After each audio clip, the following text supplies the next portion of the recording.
आठवतच सगळ्या पोल खोलच लहानपणापासून ते बेस्ट ही खुशबू नाही. हो मी हे सांगू का काय ते मुली दिसते कन्स्ट्रक्शन चाललंय. This is direction. You should hire me. I am working hard on it. Hi hello नमस्कार, मी प्रतीक्षा तावडे आणि मी खुशबू तावडे आणि आमच्या यूट्यूब चॅनल्सवर तुमचं मनापासून स्वागत आहे. ज्यांना ही गोष्ट माहिती नाही आहे त्यांच्यासाठी की आमच्या दोघींचंही सेपरेट असं यूट्यूब चॅनल आहे. माझ्या चॅनलचं नाव आहे प्रतीक्षा तावडे. माझं नाव आहे खुशबू तावडे, पण चॅनलचं नाव आहे खुशी की बात. येस, तुम्ही बघू शकता छान दिवसा ढवळ्या आम्ही नाईट शूट्समध्ये एका बिल्डिंगच्या गच्चीवर आहोत. तर बेसिकली बिल्डिंग आहे डोंबिवलीची आणि हे आहे आमचं माहेर. असं अजिबात नाही की आम्ही आमच्या सासरी अशा वागत नाही. आम्ही आमच्या सासरी सुद्धा अशाच असतो. पण इथे एक खास कारण आहे की आम्ही अगदी सारखे कपडे अगदी लहानपणी आम्ही जसं असायचो. मम्मी पप्पा माहिती आहे ना, 2 बहिणी असतील 2 भाऊ असतील की सेम कपडे दोघं सारखेच दिसतात ऑलमोस्ट. तसं आमचा तो मूड आहे. आणि ही आमची आवडती वेळ आहे. म्हणजे हे आम्ही खूप आधी सुद्धा बोललोय की छान दुपारची जेवण झाल्यानंतरचं जे शांत किचन असतं तो फील आम्हाला खूप आवडतो. आणि तसाच आत्ता हा डोंबिवलीचा एक फील आहे. आणि आम्ही याला माझे का स्लो लिव्हिंग म्हणतात. आणि आत्ता मॉडर्नाइज होतंय, पण डोंबिवलीत हे कायम वातावरण असायचं. इतक्या गोड आठवणी आहेत. आणि एक मागेच मी वाचलं होतं की हा जो एक प्रवास असतो ना, माझं घर आणि मग आता ज्या स्टेजला मी आहे माझं माहेर आणि आता ज्या स्टेजला ही आहे आजीचं घर राघव आजीच्या घरी, राधी आजीच्या घरी जाऊया. तो हा खूप मोठा प्रवास, खूप मोठा पल्ला मी गाठला आहे. आणि त्या निमित्ताने आज तुमच्याबरोबर 2 बहिणी गप्पा मारणार आहेत. आजचा एपिसोड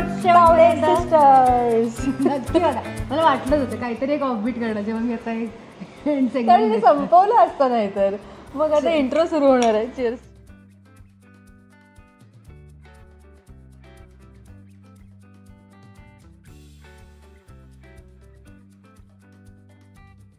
तो माझ्याकडे काही प्रश्न आहेत जे मी काढले आहेत. म्हणजे तुला उत्तर माहीत असणार? नाही, खूप रॅन्डम. म्हणजे एक घडलं होतं की जेव्हा मी लास्ट टाइम विचारलं होतं की कुठले व्हिडिओज बघायला आवडतील, तर त्यामध्ये काही जणांनी म्हटलं होतं की बहिणीबरोबरचा ब्लॉग बघायला आवडेल. आणि काही प्रश्नसुद्धा आले होते. सो त्यातले काही प्रश्न मी आजच्या या लिस्टमध्ये घेतले आहेत. अशी गोष्ट मला सांग जी तुला माझ्यातली घ्यायला आवडेल आणि जी एक गोष्ट तुला माझ्यातली बदलायला आवडेल. जे घ्यायला आवडेल ते खूप जास्त सोपं आहे. ते म्हणजे तुझी कन्सिस्टन्सी. कोणत्याही बाबतीत जर तिने एखादी गोष्ट ठरवली तर ते आपण करतो, आपण सगळेच करतो की मला हे हवं आहे, मी ते मिळवणार वगैरे.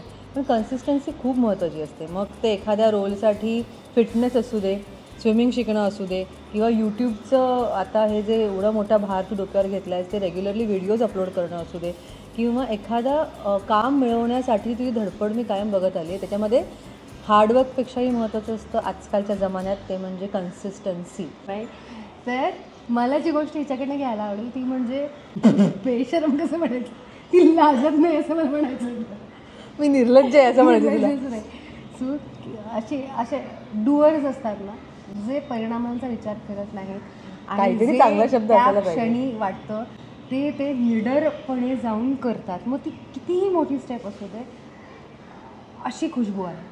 ती लोकांचा विचार करणार नाही, ती कोण काय म्हणेल याचा विचार करणार नाही, कोण हसेल याचा विचार करणार नाही. तिला आता या क्षणाला वाटतं आहे आणि ती ते करणारच. सो हा एक तिचा स्वभाव माझ्यामध्ये अजिबात नाही असं मला वाटतं. आणि म्हणून मला तो घ्यावासा वाटतो.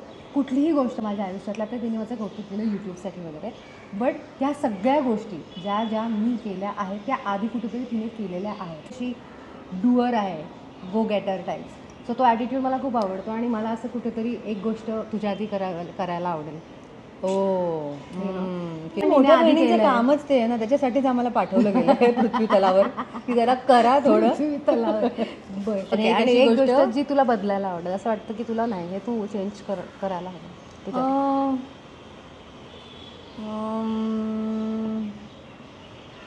मला वाटतं थोडासा इमोशनल क्वेश्चन थोडा हवी होतो कधीतरी तुझ्यावरती. पटकन कोणाचा फोन आला? हां, मगाशी जेव्हा मी म्हटलं ब्लॉग करूया चाइल्डहुड मेमरीजवर, सो डोळे बिळे भरले होते. मला सांगते पण ती खूप लगेच रडते. चिडते, रडते पण ठीक आहे, चिडते लगेच ती चिडते. पण ते मग लहान मुलांचं, लहान भावंडांचं कामच ते असतं, आम्हाला पृथ्वी तलावर पाठवलंच त्याच्यासाठी. आता मारलं ऍक्च्युली हा प्रश्न लिहिला खरा, पण मग मला आठवलं की आता तू तशी नाहीयेस. मी आता तोच झाला माझा प्रॉब्लेम की मी तुला सुद्धा इमोशनल क्वेश्चन सांगते पण मी स्वतः व्हायचं स्वतः तरी झाले. आणि माझा उलट, माझं परत पहिलं असं आलं होतं की खुशबू राघवच्या आधी she was a different person. Mike दाबली. राघवच्या मग may be you can say clumsy, मी खूप क्लमझी. अरे हां, पण तू ते छान आहे, मला ते आवडतं. ओके. मला असं आठवतं आहे की आपण ना फार फटाके नाही फोडायचो कधीच, पण आपली आपली अशी एक दिवाळी असायची. मम्मी पप्पा कामावर जायचे, मम्मी पप्पा कामावर जायचे, आपण दोघीच असायचो घरात. मी जाऊ का तुला रडायला, तू एकटी बोलू शकते. मम्मी पप्पा आमच्या कामावर जायचे आणि आम्ही दोघीच दिवाळी असायचो घरी.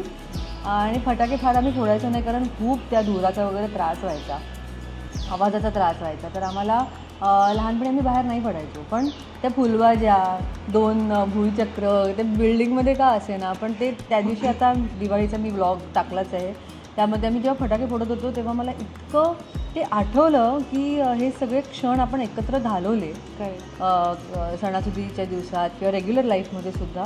त्यामुळे आपला बॉन्ड इतका जास्त घट्ट झाला. त्यामुळे छोट्या छोट्या गोष्टी इतक्या मॅटर करतात. तर हे सण साजरं करणं जे आहे ना तुझ्यासोबत, आपण दोघीच, ते माझ्या खूप फॉन्डेस्ट मेमरीज आहेत. सगळेच सण. राईट. जवळपास 7-8 वर्षांच्या होतो तेव्हापासूनच मम्मी पप्पा दोघंही कामावर, म्हणजे दोघंही जात आहेत. तेव्हापासून खुशबू नॉवेल्टीज हे जे आमचं दुकान आहे ते आहे. आणि एस्पेशली सणांना तर आईबाबांना दोघांनाही जावंच लागायचं. सगळेच रिलेट करत असतील, जे भावंड घरी असतात, आई बाबा कामावर जातात, दोघं जे क्षण घालवतात. बट आता तरी मला वाटतं की थोडं कोणीतरी असतं to take care of them. आमच्या वेळेला म्हणजे आम्ही खूप नंतर आमच्याकडे होत्या ताया, बट सुरुवातीला आम्ही दोघीच असायचो. आणि ते असं असायचं ना की एकमेकांची काळजी घ्या आणि दरवाजा कोणासाठी उघडायचा नाही. कोणीही आलं तरी दरवाजा उघडा. आम्ही अक्षरशः नातेवाईकांसाठी सुद्धा दरवाजे उघडले नाही आहेत. म्हणजे आम्हाला माहिती आहे की बाबा हे रेग्युलरली घरात येतात, पण आम्ही दरवाजा उघडले नाही. आम्हाला इतकं स्ट्रिक्टली सांगितलं होतं की दार उघडायचं नाही. मला आठवतं आहे की एकदा खूप गोड ही आठवण आहे माझी, की मी शाळेत वगैरे होते आणि माझ्या सगळ्या मैत्रिणीचे वाढदिवस खूप मोठे व्हायचे म्हणजे सगळे घरी आले आहेत, केक कटिंग वगैरे असं सगळं व्हायचं. आणि आमच्याकडे ती पद्धतच नव्हती. खूप लहानपणापर्यंत होती, आय थिंक 4-5 वर्षांच्या होतो तोपर्यंत होती की बर्थडेज आपले झाले व्यवस्थित. पण त्यानंतर मम्मी पप्पाच बिझी असल्यामुळे त्या दिवशी सुट्टी घेऊन केकच कट केला किंवा बलूनच लावला फॅनला आणि तो फोडला, त्या गोष्टी नाही व्हायच्या. आणि त्या मी खूप क्रेव करायचे. आणि एक दिवशी मी घरी होते आणि खुशबू क्लासवरनं जस्ट आली आणि माझा वाढदिवस होता. आणि ती म्हणाली, तिने मला 1-2दा विचारलं काय झालं. आणि मग मी म्हटलं की बड्डे असा असतो का, आठवते नाही आठवते. आणि मी रडायला लागले, असा असतो का बड्डे, नुसती घरी बसून मी काय नाही केलं आहे कधीपासून वगैरे. मला दरवेळी असंच चुकी केलं असं आठवतं. माझ्यावर असंच होतं. आणि मग हिने पिझ्झा मागवला टॉपलरमधनं, ते आठवतं का? येस, इकडे जवळच गणपती मंदिराजवळ टॉपलर्समध्ये पिझ्झा मिळायचा. Yes, thank you. I don't know. आणि होम डिलिव्हरी होती? नाही, आय थिंक तू जाऊन घेऊन आलीस. मस्त. मी गेली पटकन आणि माझ्यासाठी पिझ्झा घेऊन आली. आणि ते खूप गोड होतं ते, की तिने माझ्यासाठी काहीतरी केलं. आणि आमच्या दोघींची एक फॉन्डेस्ट मेमरी आहे. Guess what? ओके, सो आम्ही आहे ना, हे केक वगैरे कापणं आमच्या घरात नव्हतं बरं का, पण मग ते आम्ही सुरू केलं. कसं केलं ते, आमचा पॉकेट मनी तसा खूप बेसिक होता तेव्हा. आमचा खूपच बेसिक पॉकेट मनी होता. आणि तेव्हा एक पॉकेट मनी म्हणजे काय, ते आपल्याला भाजीला किंवा हे आणा उरलेले पैसे आपण बाजूला असायचं. सो असे जमा करून थोडे ठेवलेले होते. बट पप्पांचा वाढदिवस होता आणि पप्पा ऑफिसवर नाही यायचे तेव्हा. सो आमचं असं झालं आपण पप्पांसाठी काहीतरी केलं पाहिजे. आणि आम्ही दोघीही खूप लहान, म्हणजे इमॅजिन मी 2री-3रीत असेल आणि 5वी-6वीत असेल, है ना, की फार त्यापेक्षा थोडं मोठं मला वाटतं मी आपण असं 5वी आणि 8वी असं होतं. आणि आमचं ठरलं की काहीतरी केलं पाहिजे. मग आम्ही पैसे सगळे चेक केले, पण काहीतरी 50 रुपये जमले. आणि तेव्हा केक असायचा 90 रुपये जवळ. आणि त्यातही मला वाटतं पायनॅपल केक स्वस्त आणि चॉकलेट केक थोडा महाग, असं सगळं होतं. पण आम्ही म्हटलं 90 रुपयाचा करायचा. मग आम्ही काढली रद्दी. संध्याकाळी सगळे न्यूजपेपर काढले, जाऊन रद्दी विकली. त्यातले काहीतरी 25 रुपये आले. मग अजून काय काय काय काय काय काय छोट्या मोठ्या वस्तू होत्या विकल्या. त्यातनं थोडे पैसे असं येण्यासाठी विकलं 90 नाही, रुपये वस्तू म्हणजे पुठ्ठे कुठे असं. वगैरे.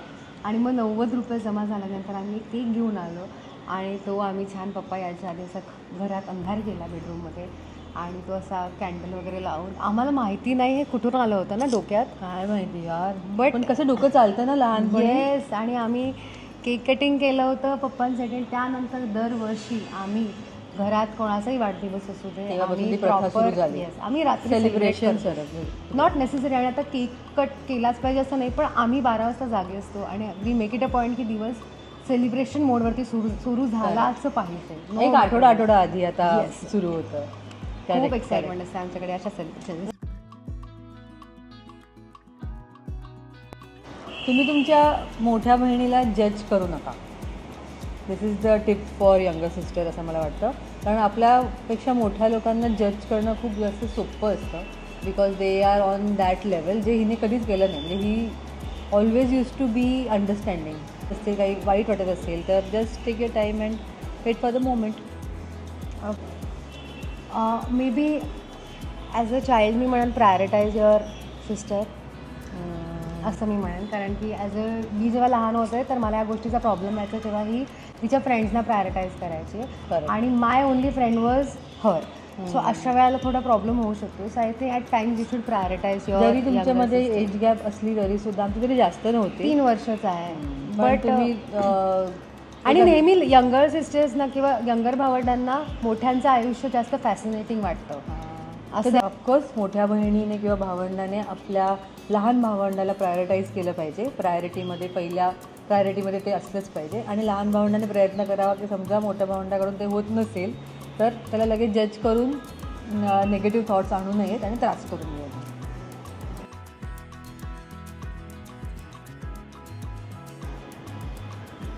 काय केलंस तू? एपिसोड तू माझं जे आठवतच सगळ्या पोल खोलस लहानपणापासून ते मी बेस्ट नाही, मी काहीच काहीच बोलले बेस्ट थिंग वगैरे आठवत नाही मला. मी काय उलट पोल तिने खोलल्या जास्त मला तुझ्या? त्रास दिलेलाच आठवतं. मी काहीच नाही बोलले. Best thing you did for me. Maybe ती आपण- ॲक्टर झाली is the best thing that she did for me is what I feel for now. And हां, I think the best thing she did for me is की skin केअरचं routine तिने जरा seriously घेतल्यामुळे मी पण थोडं तिच्याकडे बघून शिकले बऱ्याचशा गोष्टी. सो अशा चांगल्या आय थिंक सवयींमध्ये थोडीशी ॲडमेंट होती या बाबतीत ना. मला असं वाटतं की गरज काय नाही. स्किन केअर आतून आतून सगळं नीट पण झालं ते पाहिजे. आहेच, ते मुळात आहेच. पण ते इट वॉज आतून ऑलवेज सगळं- अबाउट PCOD आणि PCOS. तुम्हाला मुलींना कोणाला काही त्रास असेल PCOD PCOSचा आणि तुम्हाला त्याबद्दल बोलायचं असेल ऐकायचं असेल Please तर drop a आम्हाला comment. कमेंट्समध्ये सांगा. आपण Because याबद्दल we are बोलू. like out of it now. PCODचं आम्ही खूप सहन करून त्याच्यावरती तोडगा काढून आणि बरंच काय काय करून झालेलं आहे. Yes, please. सो तुम्हाला जर त्रास होत आपण असेल बोलू PCOD चा शकतो. आपण बोलू शकतो याबद्दल. अजून एक गोष्ट ज्याबद्दल आपण बोलू शकतो, मला खूप जण विचारतात मॅनिफेस्टेशनच्या बद्दल. कारण मी अच्छा. जेव्हा आपण घराचा व्हिडिओ केला आहे तेव्हा बऱ्याचदा विजन बोर्ड दिसला आहे आपल्या घरी जो आहे तो, किंवा मी बोलले सुद्धा आहे की मी मॅनिफेस्ट केला होता माझा नॉमिनेशन पार्टीचा ड्रेस. आणि तेव्हा सुद्धा विचारलं होतं की कसं Orange? हो की मला ड्रेस हवा होता आणि त्या रात्री मी ठरवलं. Yes yes yes you got it. Yes.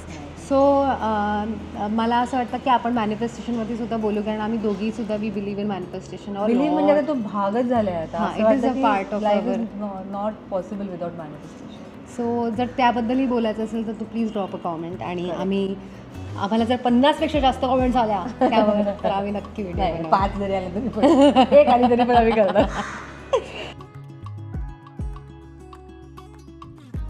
Mummy papa नसताना बऱ्याच गोष्टी आपण घरात केल्यात. वियर्ड गोष्ट बट द बेस्ट थिंग असं मला वाटतं. आम्ही असं लहानपणीच ठरवलं होतं दोघींनी की जगात कोणीच आपल्यावर विश्वास नाही ठेवला तरी आम्ही एकमेकींवरती Yes. विश्वास ठेवणार. नाही भूत दिसल्यावर. हां ते सांगते, मला सांगायचं हळूहळू सांगायचं होतं. तर कोणत्याही गोष्टीवर अगदी भूत जरी दिसलं असं आम्ही एकमेकींना सांगितलं भूत तरी सुद्धा. कारण की युजली आपण फिल्म्समध्ये बघतो ना, अरे मैंने उधर भूत देखा, उधर चुड़ैल है, आणि अरे तुम्हें ये हो गया, वहम हो गया होगा. सो आम्ही बघायचं ना भूताच्या गोष्टी सांगताना कोणी कोणावर विश्वास ठेवत नाही, किंवा फिल्म्समध्ये पण दाखवतात की मैं कुछ कोई है वहाँ पे, लहान मुलं सांगतात पण त्यांच्यावर आईबाबा विश्वास ठेवत नाही की कोई नाही आहे बेटा सो जाओ. आम्ही दोघांनी ठरवलं की जर मी कधी म्हणाले की तिथे भूत आहे तर आहे, विश्वास ठेवायचा. येस. सो आहे आमच्यातलं एक फॅक्ट आहे, वियर्ड फॅक्ट, की काहीही झालं आणि Now you all know weirdest it. Thing जरी तिने मला सांगितले तर I have to believe in it, कारण की तिने मला सांगितलं आहे. Yes yes. सगळंच झालं आपलं बोलून गप्पा. कॉफी पण संपलेली आहे. Cheers. सो आता एक लास्ट क्वेश्चन तो असा आहे की एक कुठलाही अनसेड क्वेश्चन जो तुम्हाला कधीच विचारला नाही आणि एक जो मी तुला कधीच विचारला नाही किंवा विचारा असं वाटलं आणि राहून गेलं असं वाटतं. सो मी आधी विचारते की now that you are a mother, म्हणजे मी खूप सरप्राईज होते जेव्हा तुला तू दुसऱ्या बाळाची पण न्यूज दिली होती. I was very much surprise आणि I was extremely happy. So जेव्हा मला कळलं अबाउट द सेकंड प्रेग्नन्सी तेव्हा मी खूप जास्त शॉक होते आणि एकदम सरप्राईज पण होते, कारण आफ्टर ऑलमोस्ट दोन वर्षांच्या गॅपनंतर तू काम करायला लागली होतीस. 1 दीड वर्षाच्या गॅपनंतर पुन्हा एकदा ॲक्टिंग करायला लागली होती. झी मराठीचा शो मिळाला, खूप सुंदर शो आणि मोठ्या कॅनव्हसचा शो होता. सगळंच एकदम बेस्ट मिळालं होतं आणि त्यानंतर आफ्टर 10 months जेव्हा ही न्यूज आली तर मी थोडी घाबरली होते की ओके करिअर वाईज मी विचार करायला लागले गोष्टीचा, सिन्स मी आता करिअरच्या त्या टप्प्यावर आहे की जिथे मी करिअर सोडून पटापट निर्णय नाही घेऊ शकत, कारण मी आपण focused कसं आहे. करतो आपलं आता सध्या करिअरला म्हणजे लग्न केलं हे आत्ता मी त्या ड्रीमलँडमध्ये आहे की बाबा माझं आता नवीन लग्न झालं, आता मला फिरायला जायचं, हे करायचं ते करायचं आणि साईड बाय साईड म्हणजे हँड इन हँड करिअर झालं पाहिजे. सो तुला अशी कधीच भीती वाटते का अबाउट युअर करिअर की काय बाबा होणार, की तुझ्या फ्युचरचा विचार येतो का, किंवा तू जिथे 10 वर्षांपूर्वी सुरुवात केली ॲक्टिंगची आणि ज्या पॅशनने सुरुवात केली होती तर कुठे मी हे परस्यू करू शकेन नाही करू शकणार ह्याची भीती किंवा एन्झायटी होते का तुला? माझ्या करिअर ग्राफची गंमत अशी आहे की एकतर मला इंडस्ट्रीत यासाठी यायचं होतं कारण मला एकदा टी व्हीवर दिसायचं होतं. माझी फक्त एवढीच इच्छा होती की हे टी व्हीत कसं जातात ते एवढं मला शिकायचं होतं. त्याच्या पुढे देवाने दिलेला सगळा प्रसाद आहे. त्याच्या पुढे जे जे घडत गेलं ते सगळं सरप्रायझिंगच होतं माझ्यासाठी. मला वेगवेगळ्या टप्प्यावर वेगवेगळ्या लोकांनी वेगळ्या वेगळ्या टिप्स दिल्या, ॲडवायसेस दिल्या की बाबा तुला आता लीड रोल मिळाला आहे तर तू बाकीचे कामं करू नकोस, थांब हवं तर 2-2 वर्ष, नेगेटिव्ह रोल करू नकोस, कॉमेडी करू नकोस, छोटे रोल घेऊ नकोस, हिंदीमध्ये छोटा रोल घेऊ नकोस, फिल्म्स करतेस तर मग आता फिल्म्सच कर. आणि या सगळ्या ऐकून मी कायम तेच करत आलं जे मला माझ्या मनाला चांगलं वाटलं. एक तर पहिली गोष्ट ही. त्यामुळे कधीच कोणत्याही रोलमुळे किंवा कोणत्याही आयुष्यातल्या गॅपमुळे माझ्या कामावर परिणाम झालाच नाही. ना तेव्हा झाला होता 10 वर्षांपूर्वी, ना आत्ता झाला. त्यामुळे तो माझा माइंडसेटच नाही. त्यामुळे हा तर मला अजूनही विचार येत नाही की आता नेक्स्ट काम ह्याच्यामुळे या गॅपमुळे काय होईल का. आणि उलट मला वाटतं की जर आपल्या नॅचरल स्पीडमुळे किंवा आपल्या रिअल लाईफमुळे जर आपल्या काही गोष्टी बदलणार असेल तर बदलू दे, कारण हे खरं आहे. त्या गोष्टी होणार आहेत, नसणार आहेत, असणार आहेत, अशा गोष्टी होत राहतील. सो जेव्हा प्रेग्नन्सीज असतील, पहिली प्रेग्नन्सी मग दुसरी प्रेग्नन्सी मग कामं, तर मला असं वाटतं की हे 35+ जेव्हा तुम्ही होता तेव्हा हेच हवं असतं.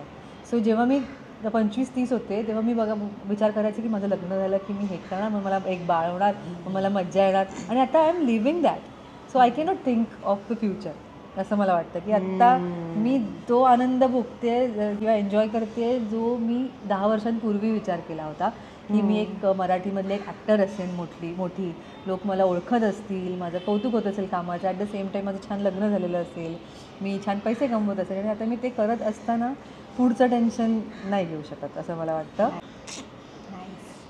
सो जेव्हा तुला या इंडस्ट्रीमध्ये यायचं होतं तेव्हा अभिनयाच्या प्रेमापोटी यायचं होतं की फेमच्या प्रेमापोटी यायचं होतं? ऑनेस्टली फेमच्या प्रेमापोटी. जेव्हा मला पहिला थॉट तर तोच होता, कारण जेव्हा मला आता काही माहीतही नव्हतं ॲक्टिंग किती तास करावी लागते, ॲक्टिंग कशी करतात, ॲक्टिंग करायला काय कोर्स करावा लागतो का. मी फक्त जेव्हा तुला बघायचे किंवा मी तेव्हा मॅकडॉनल्ड्समध्ये कामाला होते आणि तेव्हा जेव्हा लोकांना कळायचं अच्छा ही मोहरची बहीण आहे, त्या एक मोहरबल मालिका होती तुझी, आणि तेव्हा आमचे मॅकडॉनल्ड्सचे काही मॅनेजर्स म्हणायचे अच्छा एक मोहरबल तू खुशबू तावडेची बहीण आहेस, मग तू हे का करते, असे प्रश्न असायचे. आणि माझं असं व्हायचं की अरे मी पण तर भरपूर काम करते, पण मग कोणी असं हिला नाही विचारत ना तू.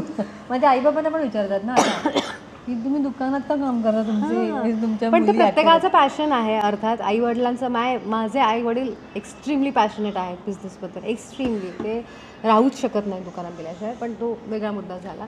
सो मला सुद्धा, मी कुठल्याही लग्नात गेल्यानंतर खुशबूच्या भोवती करायला असायचा. तर मला असं वाटतं की पहिला थॉट हाच होता, फेम. आणि मग तुला कधी रिअलाइज झालं की it is shifting towards the craft? जेव्हा माझ्या कामाला अप्रिशिएट केलं गेलं. कारण मला तेव्हा असं, आता हे मी पटपट येत आहे तसं बोलते आहे की आय थिंक मला ती एक छान झोप लागायला लागली. एक चांगला सीन गेल्यानंतर एक आनंदाची तुला जेव्हा झोप. पहिलं काम मिळालं सुद्धा ना, जरी तू फेमसाठी इंडस्ट्रीमध्ये आली असेल तरी पण तुला जेव्हा पहिल्यांदा काम मिळालं, सरस्वतीचं मोठं काम, सरस्वती मालिकेचं, तेव्हा मी तुला रात्री रात्र हार्डवर्क करताना पाहिलं आहे. हो हो 1.5 महिना आधी तुला सांगितलं होतं ना, काम कर तुझ्या भाषेवर, लुक्सवर. जेव्हा तू उतरलीस, पूर्ण अग्निहोत्र मालिका पूर्ण बघून काढली. मालिका बघितली, मी हिला बघायचं की सिरियल्स बघते आहे, काम कोणी कोणी कसं करून ठेवलं ते बघते. कारण त्यापूर्वी आमचा एवढा संबंध आला नव्हता या कामाशी. माझं तर ॲब्सोल्युटली नव्हतं. मी कधी थिएटर नव्हतं केलं काही. सो मला वाटतं it was not only fame. तुझं ते त्या कामावर पण प्रेम होतं, ते तुला कळत नव्हतं. ते उगाच तुला अट्रॅक्ट करत नव्हतं. It was more about. First thought हा होता की मलाही हे अटेन्शन हवं. बट नंतर मला त्यातली गंमत कळायला लागली हळूहळू. मी छोटे मोठे रोल केले सुरुवातीला, लक्ष वगैरे. पण त्यातसुद्धा तुम्ही काही मिनटासाठी दुसरं कॅरेक्टर असता आणि ते कॅरेक्टर जगता, हे वेगळं थ्रिल आहे. आणि ते मला हळूहळू जाणवायला लागलं. आणि सरस्वती, जर मी म्हटलं की एक सीन चांगला नाही व्हायचा आणि मला रात्री झोपायला लागायचे. मी विचार करत बसायचे की काय चुकलं, चांगला नाही केला. येस, आजही असं होतं. डायलॉग कधी विसरलो वगैरे तर असं वाटतं तेच तर काम आहे आपलं, आपण हे कसं काय चुकलो, आपल्याला हे कसं नाही जमलं. सो आय थिंक आता माझं इन अँड आउट त्या क्राफ्टवर प्रेम आहे अर्थात. आणि फेम बाय प्रोडक्ट झालेला आहे. करेक्ट. खूप छान. ॲक्च्युली अजून प्रश्न होते, पण आम्ही इतकं बोललो आहे आता ऑलरेडी हा व्हिडिओ खूप मोठा झाला आहे. आणि तुम्हाला काही प्रश्न असतील तर प्लीज कमेंटमध्ये टाका. आम्ही असं नेक्स्ट टाइम या निमित्ताने भेटू, असंही होऊ शकतं. आता हेच बोलणार हो ना. आणि आता बाळ उठायची सुद्धा वेळ झाली आहे. ज्यांना खाली छान झोपवून आम्ही वर आलो आहे. सूर्य सुद्धा मावळला आहे मागे. आणि दुसऱ्या कॉफीची वेळ झाली आहे. येस. नाही, आता चहा, आई बाबांबरोबर चहा. येस, मला माहीत नाही ना, ही अजून एक वेळच गोष्ट आहे. आपण बोलत राहूया की आम्ही कॉफी घेतो आणि मग फक्त आईबाबांच्या कंपनीसाठी चहा पण घेतो. तुम्ही असं करता का? तुम्ही काय करता? तुम्ही फॅमिलीसाठी काय करता प्लीज सांगा.